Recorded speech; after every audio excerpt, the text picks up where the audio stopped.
3월 7일 목요일 하나님 말씀 시편 47편 1절부터 9절까지입니다. 한 절씩 같이 교독하겠습니다. 너희 만민들아 손바닥을 치고 즐거운 소리로 하나님께 외칠지어다. 지존하신 여호와는 두려우시고 온 땅의 큰 왕이 되심이로다. 여호와께서 만민을 우리에게 나라들을 우리 발 아래에 복종하게 하시며 우리를 위하여 기업을 택하시나니 곧 사랑하신 야곱의 영화로다. 하나님께서 즐거운 함성 중에 올라가시며 여호와께서 나팔 소리 중에 올라가시도다. 찬송하라 하나님을 찬송하라 찬송하라 우리 왕을 찬송하라. 하나님은 온 땅의 왕이심이라 지혜의 시로 찬송할지어다. 하나님이 뭇 백성을 다스리시며 하나님이 그의 거룩한 보좌에 앉으셨도다. 문나라의 고관들이 모이며 아브라함의 하나님의 백성이 되도다. 세상의 모든 방패는 하나님의 것이며 그는 높임을 받으시리로다. 아멘. 이것은 하나님의 말씀입니다. 오늘 본문 시편 47편의 배경은 정확하게 나온 건 없는 것 같아요. 그런데 학자들은 어제 본문 시편 46편의 배경이었던 열왕기하 18장과 19장, 즉 아수르 왕이었던 사네립과 히스기야 사이에 일어났던 기도로 하나님 주신 승리를 얻은 그 사건과 연결지어서 보기도 하고요. 또 하나는 5절에 등장하는 찬송 중에 나팔 소리 중에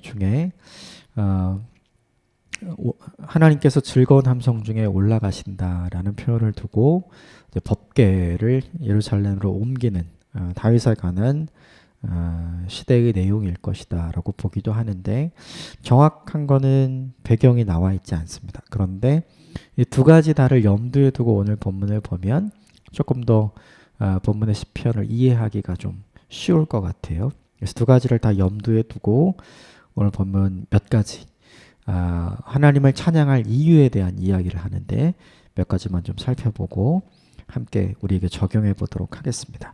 먼저 1절과 2절 같이 읽겠습니다. 시작.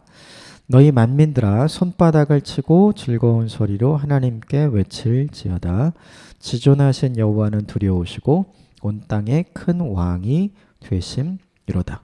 하나님을 찬양할 이유에 관한 이야기를 하는데 2절에 보면 이렇게 되어 있죠. 지존하신 여호와는 두려우신 분, 그리고 온 땅에 큰 왕이 되신 분.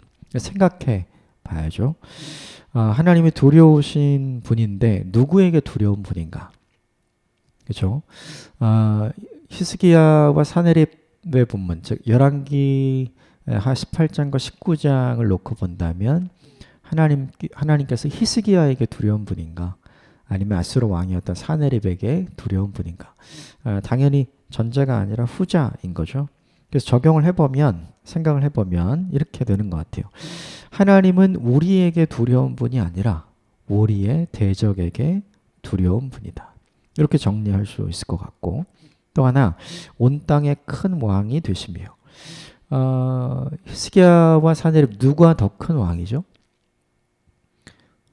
아수르가 당시에 패권국이기 때문에 똑같은 왕이지만 아수르 왕이었던 사네립이 훨씬 더 큰 왕이죠. 그런데 그 본문이 보여주는 건 뭐냐면 당시 세상에서 가장 큰 왕으로 여겨졌던 아수르의 왕 사네립보다 하나님이 더 큰 왕이다. 즉 사네립보다 하나님이 더 강하다. 그걸 보여주거든요. 그러니까 이 본문에서 좀 정리를 해보면 이렇게 정리할 수 있을 것 같아요. 히스기야는 사네립보다 약했어요. 그렇죠? 하지만 하나님은 사네립보다 강하신 분, 더 큰 왕이신 분. 이걸 우리에게 적용하면 우리는 우리의 대적보다 약할지라도 하나님은 우리의 대적보다 크고 강하신 분. 그렇죠? 이 두 가지가 하나님을 찬양할 이유가 되는 것 같아요. 하나님은 우리에게는 두려운 분이 아니라 한없이 인자와 자비를 베풀어 주시는 분이죠. 그렇죠? 그래서 그 하나님을 찬양하고 그 하나님을 높일 이유가 충분한 거죠. 또 하나, 우린 약해도 괜찮아요. 왜냐하면 나보다 강한 이 대적보다 더 강하신 분이 내 하나님이시고 그분이 나를 지켜주시는 분이기에 찬양할 이유가 분명하죠. 정리를 하면 이 1절과 2절에서 왜 하나님을 찬양해야 되는가? 하나님을 찬양할 이유가 무엇인가 생각해 보면 찬양은 나의 상태가 아니라 이 찬양을 받으신 하나님의 상태 때문에 우리가 찬양할 이유가 충분한 것 같아요. 그렇죠? 하나님은 나에게 한없이 관대하시고 한없이 넓으시고 한없이 자비롭고 한없이 사랑을 주시는 분. 그러나 대적에겐 그렇지 않잖아요. 그러니까 그런 하나님 때문에 찬양할 이유가 있는 것이고 또 하나는 뭐냐 하면 상대적으로 내가 그보다 약하지만 그보다 강한 하나님이 나를 지켜주시고 계시기 때문에 그 하나님 때문에 내가 약해도 괜찮은 거거든요. 내가 약해도 원망하고 불평하지 않고 약한 나를 지켜주시는 하나님을 찬양할 수 있게 되는 거죠. 그러므로 중요한 게 있어요. 우리는 이제 이런 말을 많이 하는 것 같아요. 나 지금 찬송할 기분이 아니다. 나 지금 찬양할 상태가 아니다. 이건 전부 다 나의 상태를 주목해서 하는 말이에요. 내 기분이 그렇다는 거고 내 감정이 그렇다는 거고 내 상태가 그렇다는 거죠. 내 기분이 나아지면 찬양할 것이고 내 감정의 문제가 해결되면 찬양할 것이고 내 상태와 상황의 문제가 해결되면 찬송할 것이다 라는 의미가 되죠. 그렇죠? 그런데 오늘 본문이 보여준 건 뭐냐면 그것과 상관없이 그럼에도 불구하고 내 문제가 해결되지 않아도 그것보다 더 크신 하나님, 그것을 다루시고 해결하실 하나님 때문에 찬양하라는 거거든요. 결국 찬송은 무엇으로부터 나오는가? 내 상태로부터 나오는 게 아닌 것 같아요. 하나님을 어떻게 알고 있는가? 이곳으로부터 우리의 찬송이 시작되고 나오는 것 같아요. 그래서 흔히 내 상태와 감정선에 따라서 우리의 찬양은 뜨겁기도 하고 식기도 하잖아요. 그런데 항상 변함없이 동일하신 하나님을 알게 되면 우리의 찬송이 식지 않을 수 있는 것이죠. 결국 우리에게 하나님을 찬양할 이유가 있다면 하나님을 어떤 분으로 우리가 알고 있는가? 하나님을 제대로 아는 하나님을 아는 바른 지식이 저와 여러분에게 있게 되기를 주님으로 축복합니다. 우리에게 한없이 자비롭고 우리에게 한없는 사랑을 베풀어 주시지만 나의 대적자를 두렵게 하시는 분. 나는 연약하고 나는 약하고 나는 능력이 없지만 오히려 나보다 크고 강하고 능력 있는 그를 제압해 주시면서 나를 지켜주시는 하나님 때문에 찬송할 수 있는 저와 여러분이 되시길 주님으로 축복합니다. 내 상태를 보고 내 상황을 보면 야 찬송 못하겠다 이런 기분이 들 수 있어요. 그런데 그때 그 상황을 뛰어넘게 하시는 하나님이 계시다는 사실, 그분이 나를 지켜주시는 분이라는 사실, 그분이 내 편이라는 사실을 기억하고 다시 찬양할 수 있는 은혜와 능력이 저와 여러분에게 있었으면 좋겠습니다. 3절 같이 보겠습니다. 3절 시작. 여호와께서 만민을 우리에게 나라들을 우리 발 아래 복종하게 하시면 찬양할 이유가 있죠. 우리는 이런 능력이 없는데 만민을 우리에게 그리고 내 발밑에 복종하게 할 만한 능력이 없는데 지금 하나님께서 그렇게 해주시는 거거든요. 쉽게 말하면 내가 승리를 만들어낼 수 없는데 승리를 하나님께서 내게 주신 거죠. 그래서 찬송할 이유가 있다는 거죠. 이게 열왕기 18장 19장 보면 분명한 것 같아요. 히스기야나 당시 유다 군대의 힘으로는 아수르 왕 사네립과 맞서 싸워서 이길 힘이 전혀 없었죠. 그래서 처음에 왕궁과 성전의 모든 은금을 모아다가 줘서 그걸로 해결하려고 했고 근데 안 됐잖아요. 그래서 머리를 쓴 게 애굽의 힘, 애굽의 군대의 힘을 빌려서 해결해 보려고 했는데 그것도 안 됐죠. 그렇죠? 그러니까 그가 어떤 방식으로든 그의 삶의 문제를 해결할 수 있는 방법이 없었어요. 아수르 왕 사네립을 무릎 꿇게 할 수 있는 방법이 없었거든요. 그런데 하나님께서 해주시잖아요. 무엇 때문에요? 히스기야의 기도 때문에, 히스기야의 믿음 때문에 하나님께서 승리를 주시는 거죠. 그래서 찬송할 이유가 생긴 거죠. 사람들이 그렇게 생각을 했죠. 랍사게의 말을 듣고 야 이거 모두 다 하나님께서 너희 남유다를 멸망시키도록 우리에게 허락하신 일이다 그러니 히스기야의 말을 믿지 말라. 하나님 믿으면 망한다. 그 말을 사람들에게 계속하고 히스기야와 백성들 사이를 이간질 시키고 있었잖아요. 그런데 히스기야는 그 말을 듣고 마음이 굉장히 속상했죠. 하나님, 이래서는 안 되지 않습니까? 저렇게 하나님의 이름이 모욕을 받아서는 안 되지 않습니까? 하나님 도와주십시오. 라고 하나님 앞에 나아가서 기도하잖아요. 그리고 기다리죠. 그러자 하나님께서 그 밤에, 그죠? 어제 본문에 보면 그 새벽에 하나님께서 아수르의 군대였던 18만 5천 명의 사상자가 일어나게 하고 유다의 군대들은 아무것도 하지 않고 승리를 얻을 수 있도록 하나님의 승리를 주시잖아요. 그러니까 당연히 찬송할 이유가 생기는 거죠. 이것을 다윗 시대의 배경으로 적용시켜도 마찬가지인 것 같아요. 다윗은 스스로 왕이 되려고 한 적이 없잖아요. 그런 꿈을 꾼 적이 없죠. 사무엘에 의해서 기름 부음을 받았을 뿐이죠. 왕이 되었지만 뭐 왕의 침대에서 잡은 것도 아니고 왕이 먹는 음식을 먹은 것도 아니고 왕의 자리에 있었던 것도 아니에요. 이미 왕인 사울을 섬기는 왕으로 충성스럽게 섬겼던 사람이죠. 그러다 미움받죠. 그리고 쫓겨다녀요. 이 쫓겨다니는 것이 부담스럽고 힘들어서 좀 망명을 하기도 하잖아요. 블레셋에. 그런데 오히려 그 싸움은 끝나지 않고 계속해서 이어지죠. 10년 이상 장기화된 이 싸움에서 그 싸움을 끝낼 수 있는 기회가 왔죠. 다윗이 사울을 죽일 수 있는 기회가 2번이나 있었잖아요. 그런데 다윗이 어떻게 하죠? 죽이지 않아요. 왜냐하면 이것은 하나님의 방법이 아니니까. 내가 사울을 죽이고 나 스스로 왕이 되는 사람이 아니라 하나님께서 나를 왕으로 세워주셨기 때문에 하나님의 방식으로 하나님이 나를 왕으로 세워주실 거라는 믿음의 고백을 하잖아요. 근데 정말로 하나님께서 다윗의 순종을 통해서 정말 사울이 마지막 블레셋과의 전투에서 죽게 되고 그리고 자연스럽게 다윗이 왕이 되는 역사가 일어나게 되었죠. 결국 다윗이 승리를 만들어낸 것이 아니라 하나님께서 다윗의 순종에 승리를 더해 주신 것이죠. 그래서 무엇이냐면 찬송할 이유가 있고 찬송할 근거가 있는 것이죠. 이것이 우리에게 중요한 것 같아요. 이 본문의 3절에 하나님께서 우리를 높여주셨기 때문에 우리의 힘으로 높아진 것이 아니라 우리의 능력으로 높아지는 것이 아니라 나는 그런 능력도 없었고 나는 그것을 만들 힘도 없었는데 하나님께서 내게 허락하신 그 승리 때문에 우리가 이런 것을 경험할 때가 있거든요. 그때 우리에게 하나님을 찬송할 분명한 이유가 되는 거죠. 이 본문을 보면 결국 히스기야의 기도를 통해 하나님은 히스기야를 책임져 주셨어요. 그리고 많은 시편의 다윗이 하나님께 이것이 언제 끝납니까? 이 일이 언제 끝납니까? 내가 언제까지 기도하고 언제까지 기다려야 됩니까? 이런 많은 기도를 하잖아요. 그런데 그 기도의 끝에 하나님 제가 기다리겠습니다 라고 고백했던 이 다윗을 하나님께서 끝까지 책임져 주시잖아요. 결국 우리도 그런 것 같아요.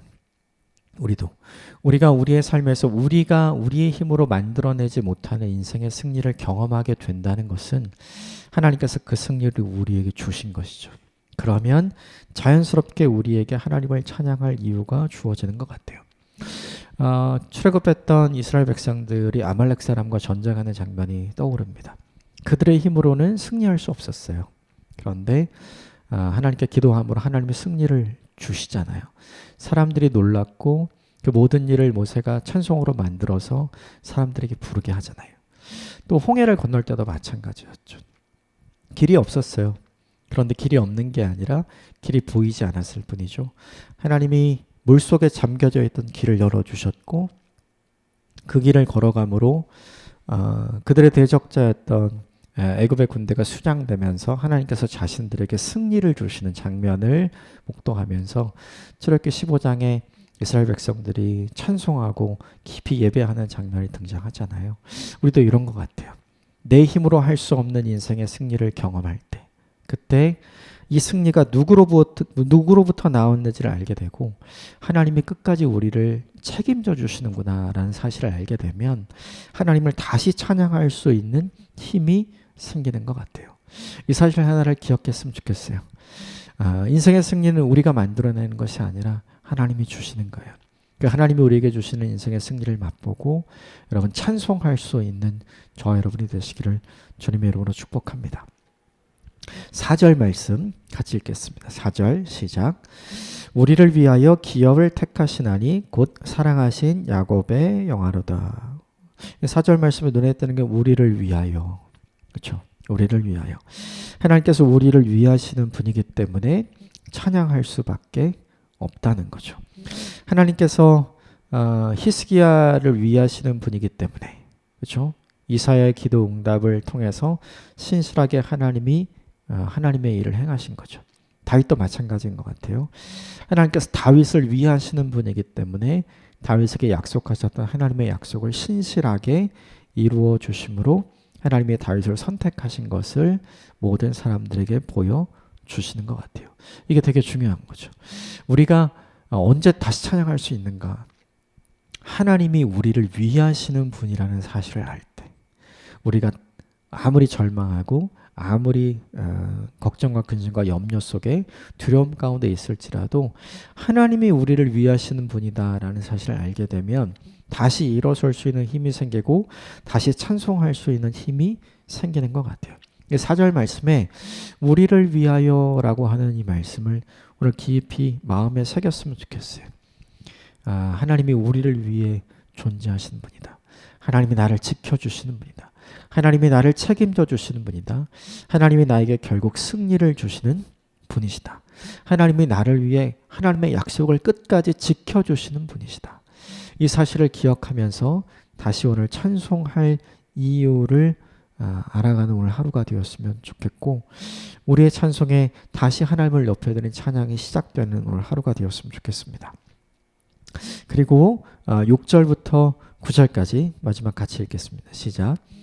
찬송하라 하나님을 찬송하라. 찬송하라 우리 왕을 찬송하라. 하나님은 온 땅의 왕이심이라 지혜이시로 찬송할지어다. 하나님이 뭇 백성을 다스리시며 하나님이 그의 거룩한 보좌에 앉으셨도다. 문나라의 고관들이 모임이여 아브라함의 하나님의 백성이 되도다. 세상의 모든 방패는 하나님의 것이며 그는 높임을 받으시리로다. 또 하나의 찬양할 이유가 있는데 이것은 뭐냐 하면 하나님이 우리의 왕이기 때문에, 다시 말하면 하나님이 나의 왕이시고 나의 피난처이시고 나의 구원자이시고 나의 힘이시고 나의 도움이시기 때문에, 그렇기 때문에 하나님을 찬양하라 이야기하는 건데 7절과 8절과 9절은 이것에서 더 확대됩니다. 하나님이 나의 왕일 뿐만 아니라 온 땅의 왕이시고요. 하나님이 나를 다스릴 뿐만 아니라 하나님이 모든 사람을 다스리는 분이시고요. 그리고 하나님은 나의 왕일 뿐만 아니라 9절에 보면 세상의 모든 방패는 이라고 번역되어 있는 그 방패가 열왕이란 뜻이에요. 세상의 모든 열왕은, 세상의 모든 권력자는 하나님의 것이며 하나님은 높임을 받으시리라. 이게 무슨 얘기냐면 하나님은 내가 경험한 것보다 훨씬 크신 분이라는 거예요. 우리가 하나님에 대해 아는 것과 하나님을 아는 건 되게 다르잖아요. 그렇죠? 이게 무슨 얘기냐면 코끼리 전체를 경험한 사람하고요.